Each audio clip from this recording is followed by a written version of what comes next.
আসসালামু আলাইকুম, তাসরিমা নাহিদ আমন্ত্রণ জানাচ্ছি এনটিভির সন্ধ্যার খবরে। ক্রাউন সিমেন্ট শিরোনাম দেখছিলেন, জানাবো পুরো খবর।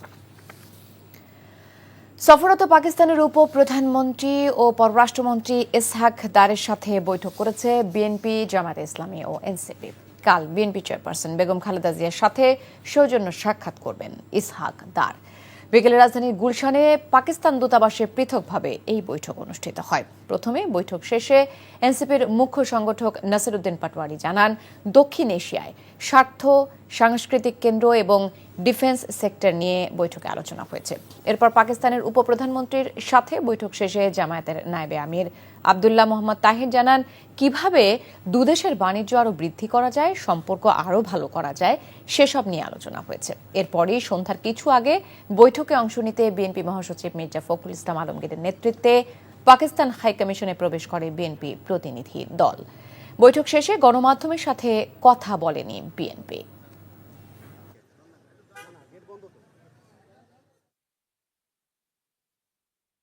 ভাতৃপ্রতিম মুসলিম রাষ্ট্রের সাথে আরও কীভাবে এক্সচেঞ্জ বৃদ্ধি করা যায় এবং সার্ককে কীভাবে আরও অ্যাক্টিভ করা যায়, শক্তিশালী করা যায়, এসব বিষয়ে আমরা এখানে কথা বলেছিলাম।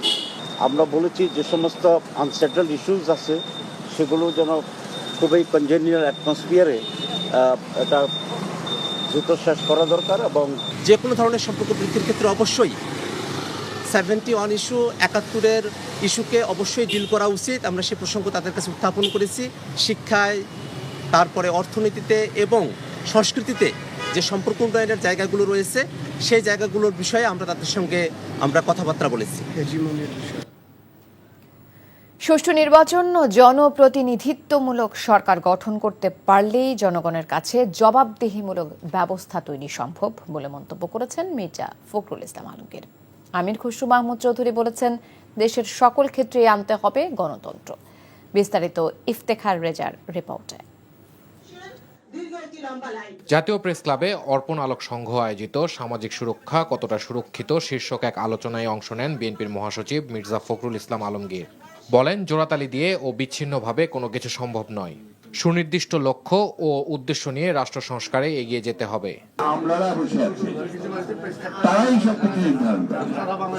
আমাদের উপদেষ্টা যারা দায়িত্ব পালন করছেন এখন অনেক ক্ষেত্রে তারা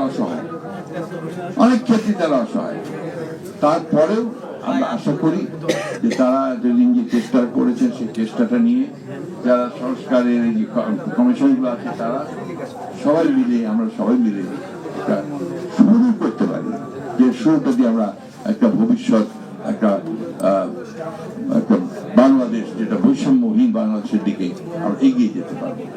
ঢাকা রিপোর্টার্স ইউনিটিতে জিয়াউর রহমান স্টাডি সার্কেল নামে একটি সংগঠন ফ্যাসিস্ট আমলে গণমাধ্যম, বর্তমান অবস্থা ও জনগণের প্রত্যাশা শীর্ষক আরেক আলোচনা সভায় বিএনপির সিনিয়র নেতা আমির খসরু মাহমুদ চৌধুরী বলেন, শুধু ভোটের মাধ্যমে গণতন্ত্র ফিরিয়ে আনলে হবে না, রাজনীতি, অর্থনীতি সহ দেশের প্রতিটি ক্ষেত্রে গণতন্ত্র ফিরিয়ে আনতে হবে। রাজনীতি শুধু গণতন্ত্রায়ন করলে চলবে না, আপনার অর্থনীতিকে গণতন্ত্রায়ন করতে হবে, আপনার মিডিয়াকে গণতন্ত্রায়ন করতে হবে। গণতন্ত্র খালি ভোট দিয়ে সরকার গঠন করলে হবে না, প্রত্যেকটি জায়গায় গণতন্ত্রের প্রতিফলন যদি ঘটাতে না পারেন তাহলে গণতন্ত্র কাজ করবে। আপনি যদি অর্থনীতির গণতন্ত্রায়ন করতে না পারেন, দেশের সাধারণ মানুষ যদি অর্থনীতিতে অংশগ্রহণ করতে না পারে, আপনার রাজনীতি সফল হবে না, আপনার গণতন্ত্র সফল হবে না। অভ্যুত্থান পরবর্তী সুযোগ ভালোভাবে কাজে লাগিয়ে বৈষম্য কমিয়ে আনতে পারলে অভ্যুত্থানের মূল লক্ষ্য কিছুটা হলেও অর্জিত হবে বলে মন্তব্য করেন বক্তারা। Iftekhar Reza, NTV news, Dhaka. মার্কিন যুক্তরাষ্ট্রের শুল্ক নীতিকে কেন্দ্র করে অন্তর্বর্তী সরকারকে বেকায়দায় ফেলার পাশাপাশি ঘোলা পানিতে মাছ শিকারের চেষ্টায় লিপ্ত ছিল একটি পক্ষ। এমন কথা জানিয়েছেন প্রধান উপদেষ্টার প্রেস সচিব মোহাম্মদ শফিকুল আলম। দুপুরে রাজধানীর ডেইলি স্টার ভবনে গবেষণা সংস্থা ব্রেইন আয়োজিত এক আলোচনা সভায় তিনি বলেন, সফল কূটনৈতিক প্রচেষ্টায় শুল্ক নীতিতে চীন, ভারত ও ভিয়েতনামের মতো প্রতিযোগী দেশের তুলনায় সুবিধাজনক অবস্থানে বাংলাদেশ।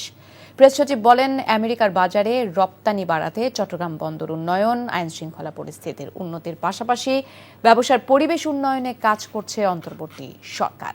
সভায় অর্থনীতিবিদরা জানান, শুল্ক সহনীয় মাত্রায় আসলেও এখন আর কেবল তৈরি পোশাক রপ্তানির উপর নির্ভর করা উচিত হবে না, চামড়াজাত পণ্য সহ অন্যান্য পণ্যের উপরও রপ্তানি বাড়াতে হবে। Main advantage হচ্ছে professor Yunus himself knows the US American society. উনি আমেরিকায় ছিলেন, আমেরিকায় প্রচুর যাতায়াত করেছেন। He has friends in both parties. He has friends in the greater American society. Doctor খলিলও অনেক বছর উনি আংটাডে ছিলেন, ট্রেডিং বুঝতেন। আর আমাদের তৃতীয় অ্যাডভান্টেজ হচ্ছে আমাদের যিনি লিড করেছেন শেখ বশিরউদ্দিন হিমসেলফ, উনি বাংলাদেশের largest jute exporter. He knows global market.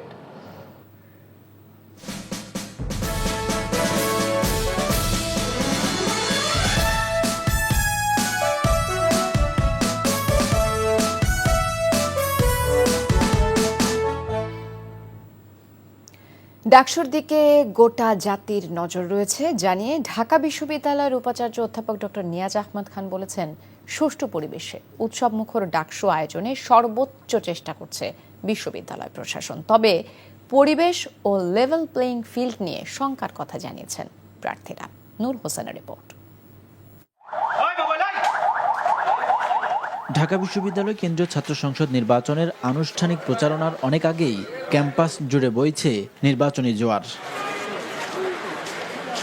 ক্যাম্পাসের বিভিন্ন স্থানে শিক্ষার্থীদের সঙ্গে কুশল বিনিময় করছেন বিভিন্ন প্যানেলের প্রার্থীরা। নিজেদের পরিকল্পনা জানানোর পাশাপাশি নির্বাচনের পরিবেশ ও প্রশাসনের নিরপেক্ষতা নিয়ে প্রশ্ন তুলছেন অনেকে।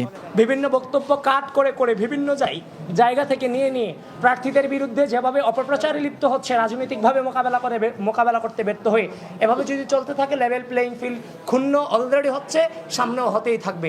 আসেন এই ধরনের কাদা ছড়াছড়ি আমরা বন্ধ করি, আমরা প্রতিযোগিতা করি, আমরা মেধার চর্চা করি, আমরা আইডিয়ার প্রতিযোগিতা করি, আমরা শিক্ষার্থীদেরকে আমরা আগামী ঢাকা বিশ্ববিদ্যালয় কেমন বিনির্মাণ করতে চাই সেই আইডিয়াগুলো আমরা বিশ্ববিদ্যালয়ের শিক্ষার্থীদের সামনে আমরা পেশ করি। টিএসসিতে এক প্রোগ্রাম শেষে সাংবাদিকদের উপাচার্য বলেন, জাতির প্রয়োজনে সুষ্ঠু ও নিরপেক্ষ ডাকসু নির্বাচন আয়োজনে সর্বোচ্চ চেষ্টা করছে বিশ্ববিদ্যালয় প্রশাসন। আমরা প্রতিনিয়ত কাজ করছি সমস্যা যেখানে আছে সেটি সমাধান করা, এবং বড় দাগে যে কনসার্নসগুলো এসছে সেই কনসার্নগুলোকে আমরা এক এক করে অ্যাড্রেস করার চেষ্টা করছি। এদিকে প্রার্থীদের পুনর্বিবেচনার জন্য নির্বাচন কমিশনে আপিল করেছে 34 শিক্ষার্থী। নূর হোসেন, এনটিভি নিউজ, ঢাকা। প্রধান নির্বাচন কমিশনার এএমএম নাসিরউদ্দিন বলেছেন, পিআর পদ্ধতিতে নির্বাচন সংবিধানে নেই, সংবিধানের বাইরে কমিশন যেতে পারে না। এটা নিয়ে তর্ক বিতর্ক চলছে রাজনৈতিক দলগুলোর মধ্যে, কমিশনের মধ্যে ঢুকতে চায় না। সকালে ত্রয়োদশ জাতীয় নির্বাচন উপলক্ষে রাজশাহী অঞ্চলের নির্বাচন কর্মকর্তাদের সাথে মতবিনিময় সভার আগে সাংবাদিকদের কাছে তিনি এসব কথা বলেন। সিসি বলেন, আগামী জাতীয় সংসদ নির্বাচনে ভোট কেন্দ্র দখল ও ব্যালট বাক্স ছিনতাই হলে সেই আসনের পুরো ভোট বাতিল করা হবে। খসড়া সীমানা নির্ধারণ নিয়ে রোববার থেকে শুনানি চলবে। বৃহস্পতিবারের মধ্যে শুনানি শেষ করার পর নির্বাচনী রোডম্যাপের ঘোষণা করা হবে। বলেন, নির্বাচন কালে সেনাবাহিনী সহ অন্যান্য বাহিনীকে আইনশৃঙ্খলা বাহিনীর সদস্য হিসেবে অন্তর্ভুক্ত করার কাজ চলছে, ফলে আইনশৃঙ্খলা রক্ষায় সব ধরনের ব্যবস্থা নিতে পারবে। যে আমরা কিভাবে কোন কাজটা কোন সময় শেষ করব এরকম একটা প্ল্যানিং, এই কর্মপরিমাণটাকে অনেকে রুটম্যাপ বলতে চায়। এটা আমরা চেষ্টা করব যে আগামী সপ্তাহের মধ্যে এটা ঘোষণা করতে চেষ্টা করবো ইনশাল্লাহ। পিআর পদ্ধতি তো বিভিন্ন রাজনৈতিক দল দাবি করতেছে, এটা তো আমাদের কনস্টিটিউশনে নাই, আর কোনো আইনেও নাই।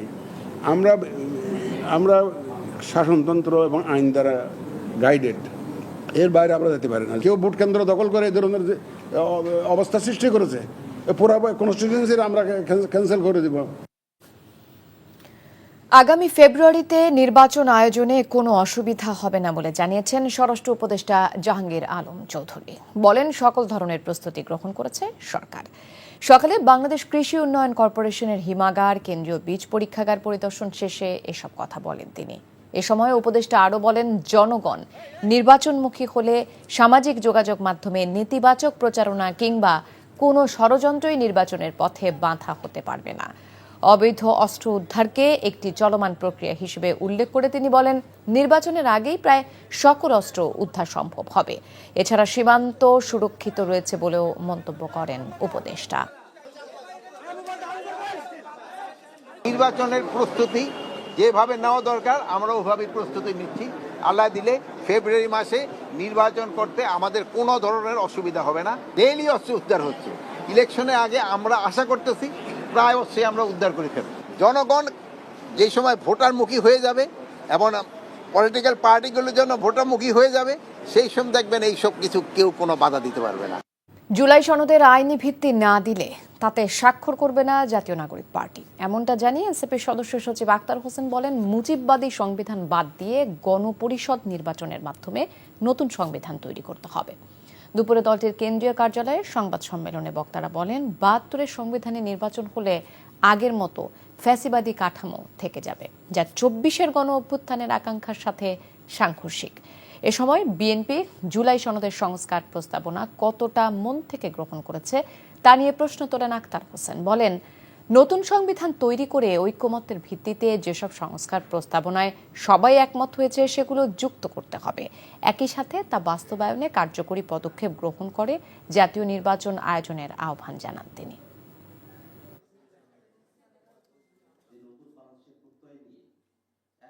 যদি জুলাই সনদের আইনি ভিত্তি না দেওয়া হয়, জুলাই সনদকে যদি বাস্তবায়ন করা না হয়, জুলাই সনদকে সংবিধানে অন্তর্ভুক্ত করার জন্য গণপরিষদ নির্বাচনের মধ্য দিয়ে নতুন সংবিধানের প্রস্তাবনা যদি কমিশনের তরফ থেকে জানানো না হয়, তাহলে সেই সনদ বাংলাদেশের মানুষের মুক্তির আকাঙ্ক্ষাকে ধারণ করতে ব্যর্থ হবে বলেই আমাদের কাছে মনে হয়। এবং সেই ব্যর্থ কোনো সনদে জাতীয় নাগরিক পার্টি এনসিপি স্বাক্ষর করার কোনো অর্থ থাকে না। দর্শক, এই ছিল সন্ধ্যার খবরে। এই খবরের ভিডিও সহ আপডেট জানতে ভিজিট করুন এনটিভি অনলাইন www.ntvbd.com। এছাড়াও এনটিভির জনপ্রিয় সব অনুষ্ঠান ও খবরের আপডেট জানতে ভিজিট করুন আমাদের ইউটিউব ও ভেরিফাইড ফেসবুক পেজে। রাত 10:30টায় রাতের খবর দেখার আমন্ত্রণ রইল। ধন্যবাদ সবাইকে।